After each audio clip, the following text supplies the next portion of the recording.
Hey everybody, this is Mike Sandoval. We are here, MUSE TV, and we are with Samantha Aurelio. New music coming out. You have a Yeah. performance next week. Yes. Everything sounds pretty amazing right now. How's it going? It's going really great.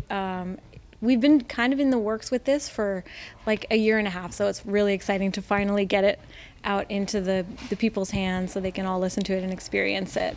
But we got the show coming up. The song comes out on Friday, the day that we have the show, so we're pretty stoked about it. Should be great. So, what was the whole inspiration behind the album about the new song, and what has been the reaction so far from people who have heard it? The song is sort of about welcoming in all the struggles that allow you to grow, everything that kind of breaks you apart so that you can come back together and be a little stronger on the other side. It's called Learn the Hard Way, so it's a little bit of a self-titled sort of situation where you go through struggles and you kind of only learn it going through it. There's really no way around some things.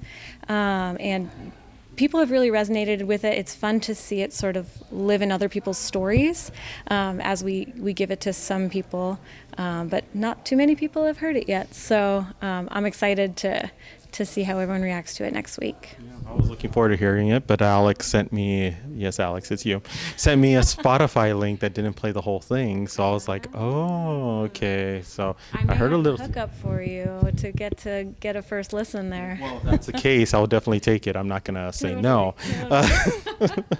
Uh, so, what was it about this new album that you just like? How long has it been in the process of making it? What was some of the things that you really delved into? I mean, did you really get personal with this album in comparison to like the other albums that you've done? Yeah, so this one is a single, and it's going to be a string of singles that we're putting out, starting with this song. I haven't actually put out music in a while, so what had happened was I moved out to LA, I met my band, we kind of hit the ground running, and then, I hit a couple speed bumps along the way, and I actually took a step back from music for a while, kind of put my head down, kind of dealt with my demons and did some other things. I traveled a bunch, kind of discovered other things that I like to do because I've never really taken a break. And then I had that calling to come back to it, and this song was the first one that kind of just poured out of me. So it really kind of unveiled all of the struggles of stepping back from music, which is such a big part of my life. And so I'm excited to see how other people absorb it, because when I was without music, the only thing I wanted to do was write about how this journey was going to take me back. So that's kind of like the unveiling, and this is the start. Learning the Hard Way is sort of the start of how we release into the next set of music. Yeah. Especially when you step away from whatever you're doing or whatever you're passionate about to pretty much just kind of calm yourself down and relax. It usually comes out better when you return because you take that time. Do you feel like the writing process was a lot easier? Was it the music come together a lot easier because of the fact of taking that time and really taking some experiences that really go into what your music is? Yeah, a big part of why I took a step back was I started falling into this writer's block. I couldn't get anything that didn't sound like everything I had already written.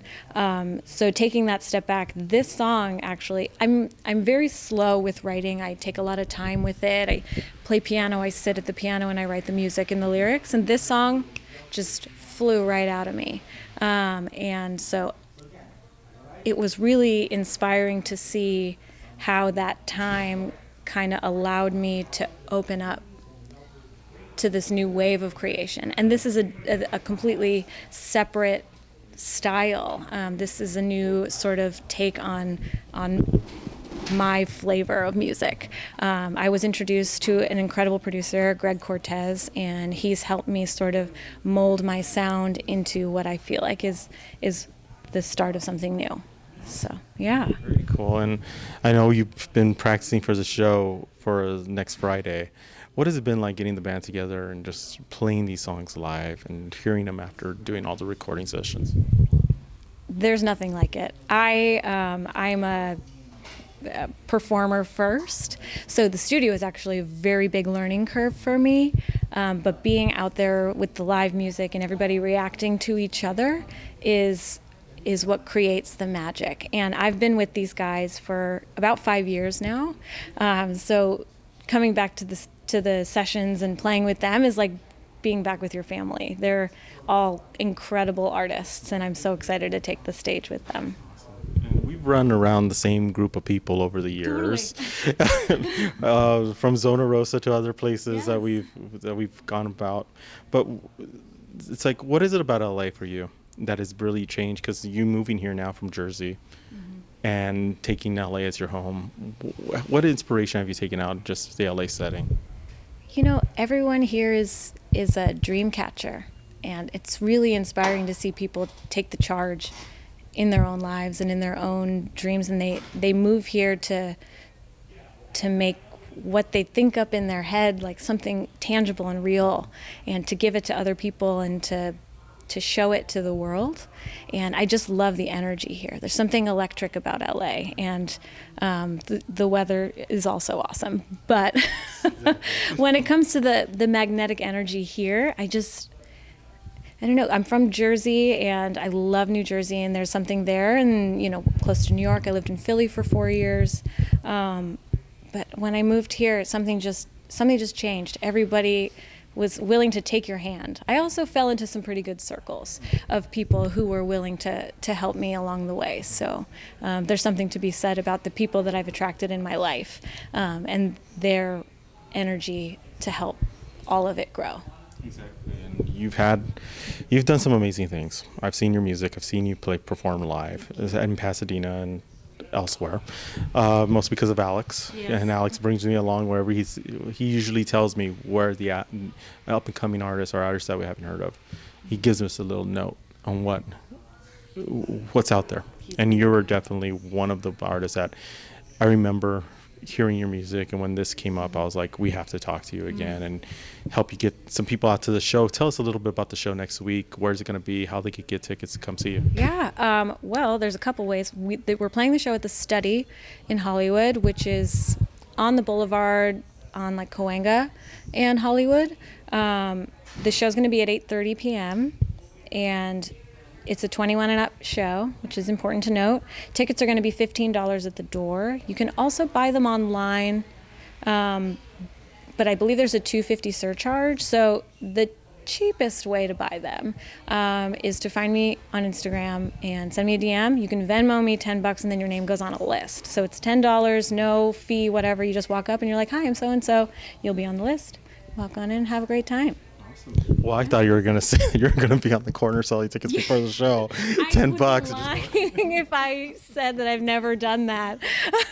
I think we all have done that at one point. You know, when you're a musician, you do whatever you have to in order to get people involved. It was a House of Blues show. Like, I had a friend. I was like, go out on the corner. Like, if you see people walking in.